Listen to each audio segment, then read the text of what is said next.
Well done, Barbara. You want to stand up here with me? Oh, okay. So Madeline is here to talk to us about domestic violence awareness. It feeds off of what we did last October, where we had a lot of speakers. We talked about that and got everything organized.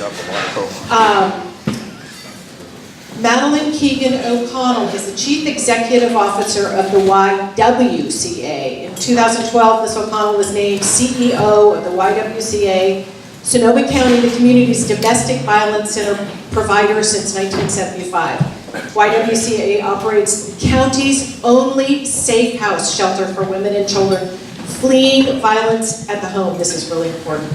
The county's only 24/7 domestic violence crisis hotline. The county's only therapeutic preschool for at-risk 3 to 5-year-old children, and many of whom are first-hand witness of violence.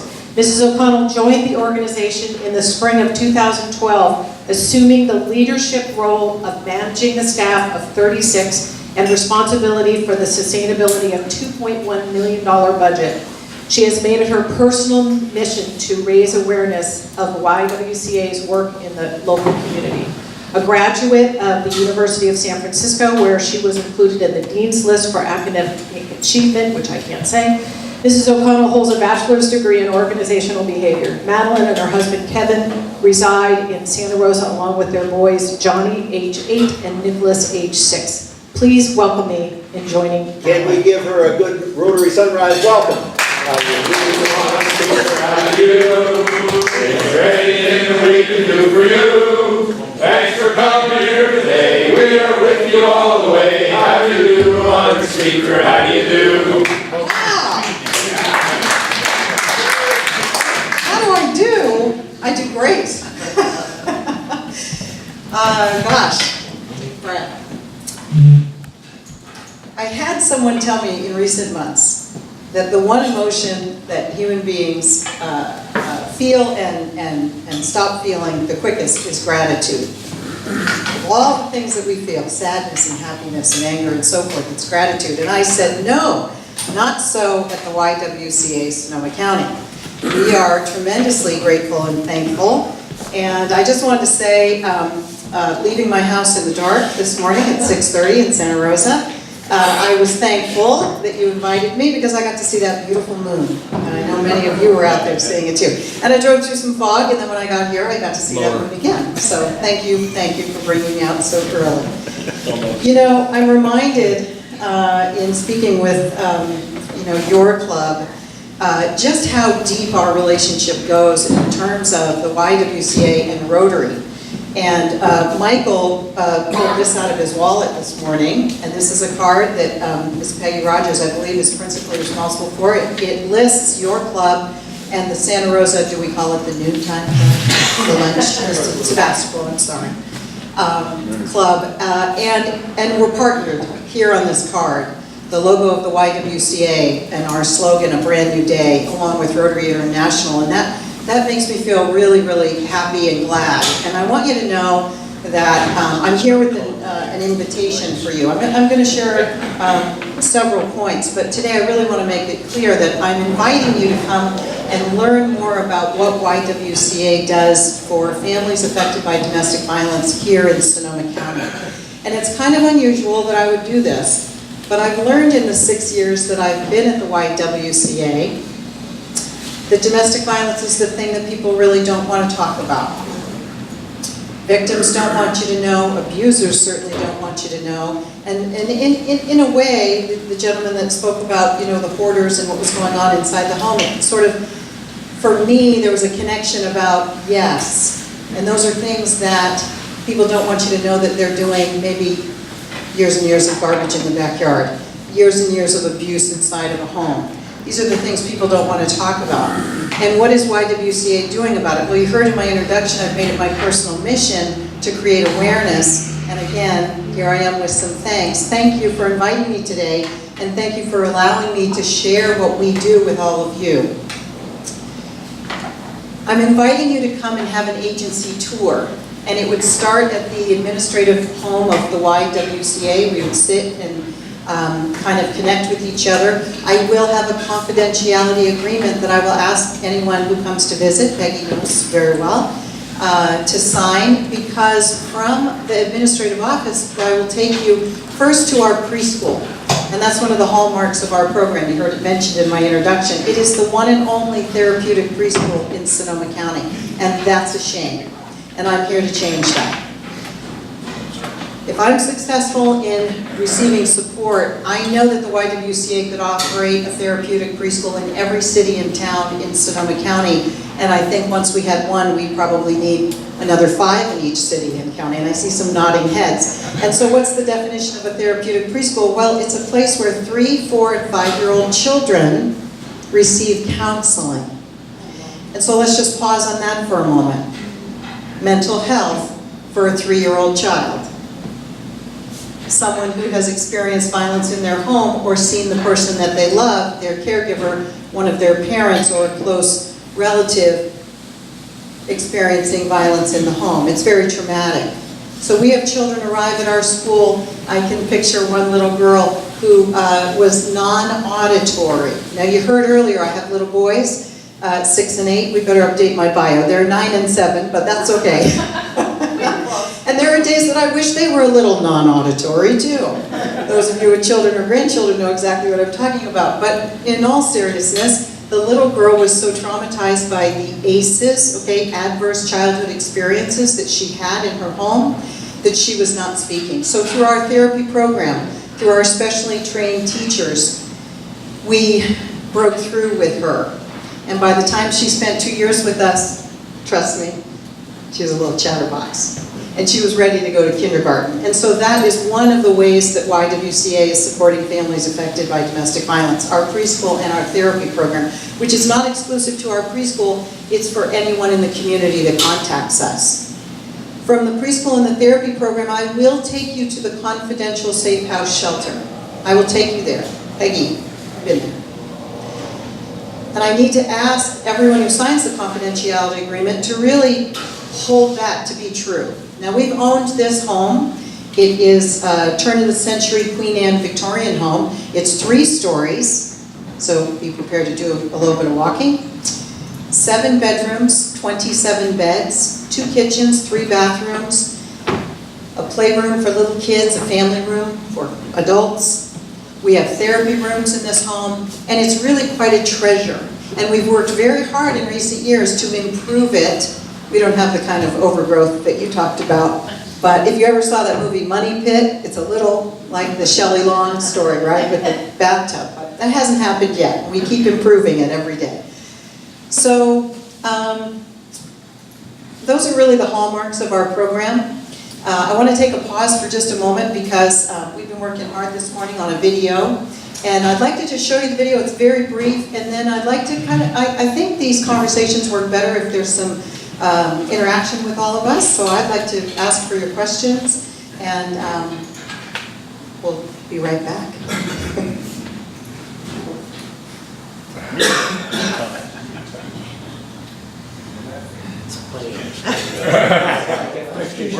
I'm going to keep talking while he's working on the technology. It's always the way. Today I brought a few things for you. Mike, thanks for this card. That was really nice of you to see. I brought your brochure about what we do, and I've got a little presentation area in the back, and we would love some on your tables. We'd love to have you take one of these. I also brought you gifts. Allstate Insurance Foundation is a big funder of domestic violence causes all over the country, and they are a supporter of YWCA Sonoma County. And you should know that tassels are really in right now as a fashion statement, so I brought all of you these little tassels. I think the ladies will enjoy them. I hope the men will enjoy them too. And they're just fun to have around. Purple is the color of domestic violence, and isn't that sad that I need to say that there's a color for domestic violence, but there is. And earlier I heard you talk about October. You know, October is Domestic Violence Awareness Month. And Peggy has invited me, and we've done some presentations with both of the Sebastopol clubs around this very weighty topic. October is also Breast Cancer Awareness. Have you ever noticed how in October everything turns pink? See those pink ribbons everywhere? I see them in the grocery store. They're even on the little container of yogurt. Domestic violence affects more people, more women, than, and this might startle you, than ovarian, lung, and breast cancer combined. Okay? And sometimes I'll have people say, gosh, Madeline, that's a pretty weighty statistic, and you say it, you know, not so casually. I say it because, regrettably, in 2014, I was diagnosed with breast cancer. My kids were 3 and 5. I was the CEO, as I am now, of a very important community organization, and stage 2 breast cancer tapped me on the shoulder. I told my doctor I didn't have time to battle cancer. And then they had me in a number of conversations with them where they explained to me that I needed to take some time out and I needed to take care of me. So it's not in any level of disrespect that I just mentioned the importance of domestic violence and raising awareness during October and certainly every month of the year, because like a cancer, it can start in some very subtle ways and then it can remarkably change your life. So recently, last fall, we all experienced a very devastating event, the fires, the wildfires, right? So I'm not even asking for a show of hands. I think it's very clear that we were all impacted in some way by the advent of the fires. They snuck up on us in the middle of the night, and many of us left our homes. In Santa Rosa, where I live, I was not, you know, it was a little unclear whether we were in the path of the fire or not. But I can tell you that the quality of the air was so bad that my little 7-year-old boy, then 6 last fall, I needed to get him out of that environment. And lucky for me, I have a brother I'm very close to. He lives in Novato. He happens to live in a small 2-bedroom apartment with his girlfriend, but it was not even a minute into the phone call to my brother on October 9th that he said, come and be with us. So I packed up my 2 kids, my husband, my dog. We went and moved into his apartment, and he was so kind, he kept us there for a week. Now, I had a network of family when I had a threat, when I needed to evacuate my home. But in many ways, victims of domestic violence do not have this kind of network because they have been alienated over time by their abuser. And frankly, so many, here we go.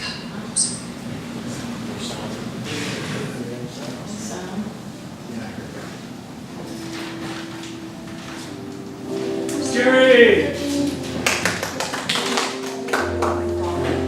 I can remember one instance that he almost choked me to death. He would always say, just remember, you brought that on. We made the call. We had a kind of emergency court date to put a restraining order in place. Violence at the hands of an abuser had driven families to seek refuge in their cars. And without the availability of a community resource or anyone to turn to, it seemed like the only safe thing to do. It took a while for me to realize it wasn't going to change. It all kind of came to a head, and the minute he hurt one of our children, that was it. It was like there's no way going back. As an adult, I can make that choice. What I put up with, our 5-year-old needs to make that choice. Since 1975, YWCA Sonoma County has made it our mission to provide safety and resources designed to support families who struggle with the devastating effects of domestic violence. Establishing our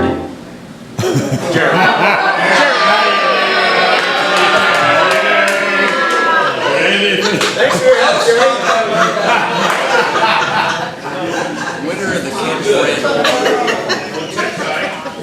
Oh, that would be a good annual award.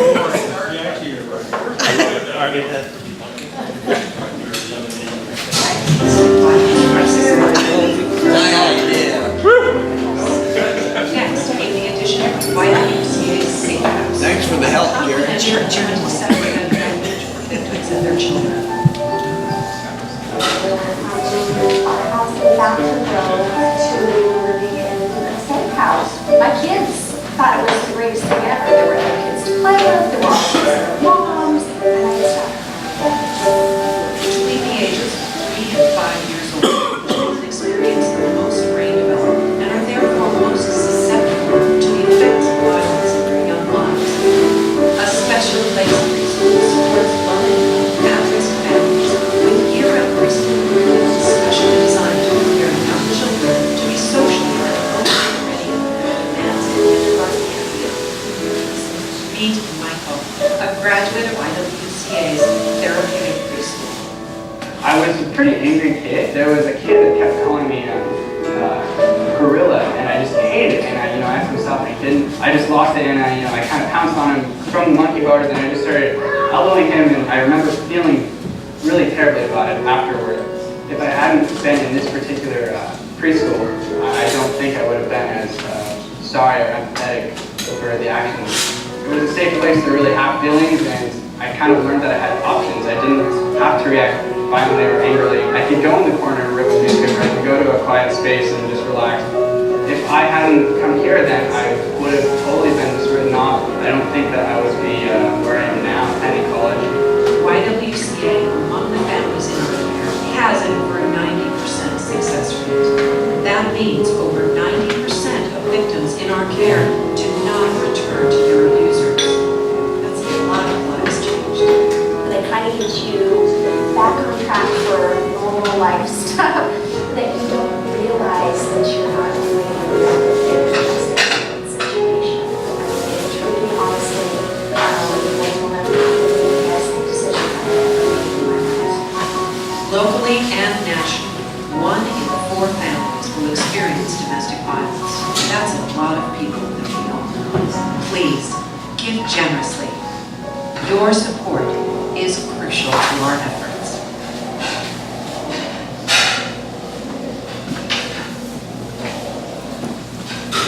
Okay, we did it. Thank you sincerely for making that happen so much. So why don't we shift gears and have you give me your thoughts about what you just saw in the video? Anything stand out for you? Oh yes, hello, good morning. Madeline, could you say a few words about the YWCA's connection to and work with, relative to domestic violence, the Family Justice Center? I'd be happy to. So another hallmark of our work is our 24/7 crisis hotline. And I brought some hotline cards with you to share with you as well. They fit neatly into cell phone covers, they fit neatly into wallets. The number is 546-1234. And we're here every day of the year, every hour of the day to answer calls from families who would like support from us with victims that they're trying to support, and certainly from victims themselves. The phone is a great way to connect, but it is true statistically that a victim of domestic violence will call the hotline maybe 7 or 8 times before they actually take an action toward changing their life. Maybe joining a support group might be the first way that they put their toe in the water into getting some support. So many years ago, oh gosh, that was 7 or 8 years ago, Sonoma County's District Attorney, Stephen Pasalacqua, and my predecessor, a domestic violence advocate named Denise Fry, they got together and they decided that what they should really do is have an umbrella agency. It is located in Santa Rosa, under what is known as the Family Justice Center Model of Victim Support. And it's part of a national movement called the Family Justice Center Alliance.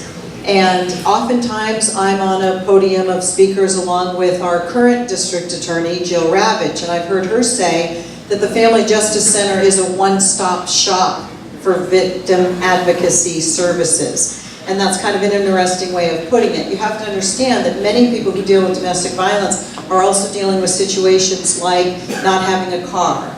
And if you've noticed, our county is not necessarily the hub of, mainstream transportation, right? So if a victim is looking for services from the YWCA, let's say, as well as legal aid or council on aging for immigration issues, it used to be that the person would travel independently to each of our locations. Now, under the umbrella of the Family Justice Center, You can walk right into the lobby. You are greeted and somewhat vetted by the reception person who's also an advocate, a domestic violence advocate. And then the very first person you meet at the Family Justice Center is someone called the YWCA Navigator. And you gotta love that name, right? I have a long career in banking. I never heard anybody call anybody a navigator. But in this realm, navigating the complexity of someone's personal situation and all of the resources that they need, I like to call that YWCA Navigator the quarterback, right? So we're gonna hear the story from the victim and then we're gonna call the play. We're gonna know who to bring in to support this person, and we're gonna help share what they have shared with us to the other agencies. Now, of course, it gets more in depth and there are further interviews, but we don't want to traumatize the person again and again by having to repeat the story, and certainly not with their children. So the Family Justice Center, thank you for bringing it up, is a really important part of the business model for the YWCA because it puts us in front of 1,500 victims a year. 1,500 people walked through the Family Justice Center doors last year, and every single one of them met with the YWCA first. So we're the anchor over there too. Thank you for bringing that up. Hi. Good morning. Yeah, what typically happens to the abuser situation? Oh my goodness. Well, I'm going to try to hold it together here because I've had a really rough week. We had a very scary situation in the last few days with an abuser. This particular person is in jail, but he was scheduled to be released today. And he had made a number of threats to his wife, who is in our care at our confidential shelter. And try as we might to empower people to make changes, one of the things that we do is we replace cell phones. We have a partnership with Verizon Wireless, and we have cell phones in boxes in our offices with 3,000 minutes on each one. And we will offer it to a victim so that they can detach from the communication, right? But again, the YWCA, we are about empowering people to make change. If we storm in there and start making change for people, we're leading their lives exactly in the way that the abuser has been instructing them on how to live. So our goal is to bring the victims to a point where they want to change. Now, for a variety of reasons, this particular mother, wife, was not ready to take our cell phone and would continue to use hers. And what our advocates realized over time that there was over 300 text messages from the abuser, which once they were translated, were quite violent, quite specific, and not only, this is why I've had a rough week, not only directed at her, but directed at anyone who was helping her. And so it's very good that we have such a strong relationship with law enforcement, and in this case, we were able to prevent the release of this person and work with the district attorney to file charges that would keep him incarcerated.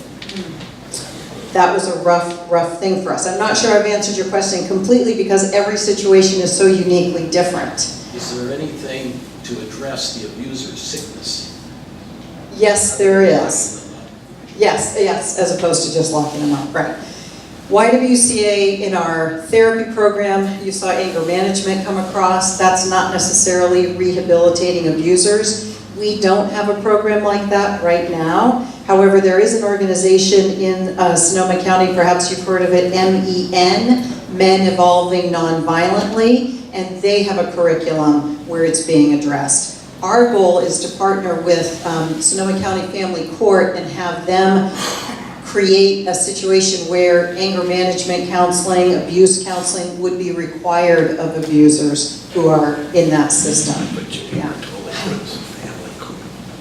So I... Who's the mic? Use the mic. Use the mic. A number of years I practiced criminal law in San Francisco, and there was domestic violence court, and typically as a term of the probation or the sentence of the abuser, he is required to undergo a domestic violence, anger management, counseling, and other courses to help dissuade him from continuing in this sort of model and in this mode of behavior.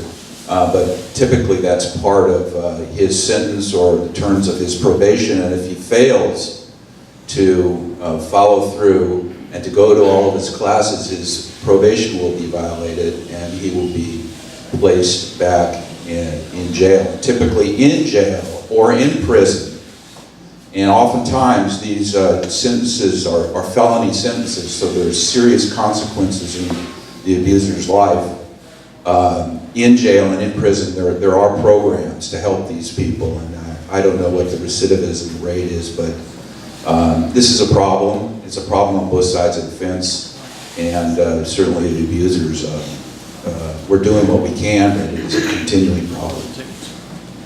I know we're short on time. I just wanted to add a PS. With regard to this particular case I was just chatting about, we added that to the documents of any probation or any requirement that he is not able to harass even the agency that is supporting his wife. And that's kind of an unusual move. So I don't want to make time for your question. Go ahead. Just real quick, I know that when someone threatens you over the phone to kill you, it's a felony because since 911, especially interstate, so when he was texting, if he was texting threats like that, I'm assuming maybe because it was over the phone, that was a felony threat, and that's how you kept him in jail. I believe it is, but I'm not with the DA's office, so I'm not sure what specifically, but they were working hard to keep him where he should when you be. threaten someone face to face, it's not a felony, but if you're over the phone, it is. Yeah, go ahead. Go figure. According to receipts, Jim, as of December 8th this year, 2017, the city of Sebastopol saw 36 cases of domestic violence. That's just in the city of Sebastopol. So it is here. And we are supporting Sebastopol through our hotline and through our Family Justice Center, of course, located in Santa Rosa. I wish I had more time. I just want to end with one last thing. Very grateful to be here. I have a favor to ask you. Would you please join me as Peggy to create awareness by telling 3 people that you met the YWCA today? You can say a lot about Instagram, Twitter, and Facebook as very powerful marketing mediums, but nothing beats word of mouth. So if you could please share the mission of the YWCA, please help yourself to our materials in the back of the room. And thank you for having me today.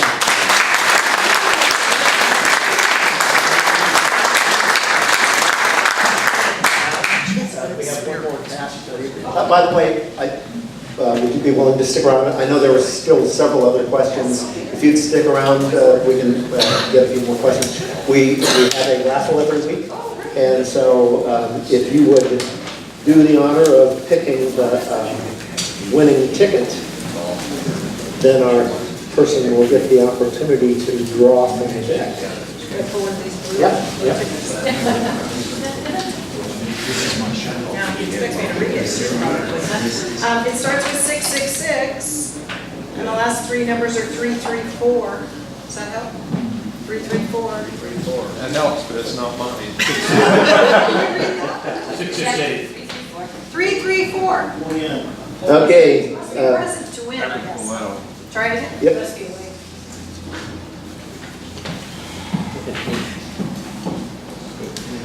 Yeah. 8310. Oh, 8310? 8310. I got one, I got over on. You were so excited. One more time. Third time's the charm. Within one here. What do they just keep on taking? You gotta look at the good eye. 8, 3, 2, 1. Who's doing these tickets? You're not in. Who's in charge of that? 8, 3, 3, 5. Those are last week's tickets. I pull them out at the end of the week. They didn't sell that many tickets. You gotta empty them every week. 8, 3, 1, 5. That's gotta be Somebody close. here. That's gotta be close. No!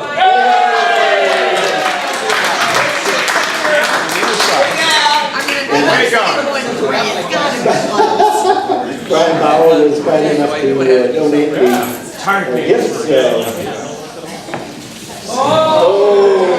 Close. Close. What do you win? And the joke of the day, Bill Fludius. Where's his door prize? Oh, Where's his mic? right here. Oh, okay. Bottom line. Give him the mic. Thank you. Give Bill the mic. Like that for the A-team, Marty. We need to bring the A-team I back. don't like this. All right. A man and a woman who had never met before found themselves in the same sleeping compartment of a train. After the initial embarrassment, they both go to sleep, the man on the top bunk, the woman on the lower. In the middle of the night, the man leans over, wakes the woman up and said, "I'm sorry to bother you, I'm awfully cold. And I was wondering if you could possibly get me another blanket." The woman leans out with a glint in her eye and says, "I have a better idea. Just for tonight, let's pretend we're married." And the man says happily, "Oh, good." And the woman says, "Get your own blanket."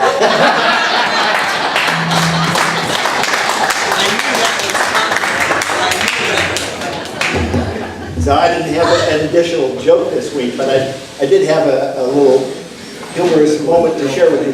A couple of weeks ago, we had a guy here that used our whiteboard, the dry erase board, but it was all messed up. Ken Brandt, when he was here, had left a bunch of tape on it so bad that it got stuck to it. So I had to take it home and get alcohol, and I cleaned it all off and got it ready to go. I was going to bring it back today, I forgot it. But Maxine had the twins over, and 4 years old, and they're doing stuff, so she gave them dry erase markers to write on it. But she drew a line down the middle, 1/2 for Will and 1/2 for Dean. And then they got to 1, and then she went to erase it, and the middle didn't erase. And she said, "Oh no, Papa's going to be so mad. He just finished cleaning this thing." And Will said, "You better hide in a closet." Joe, take us home. Trails to you.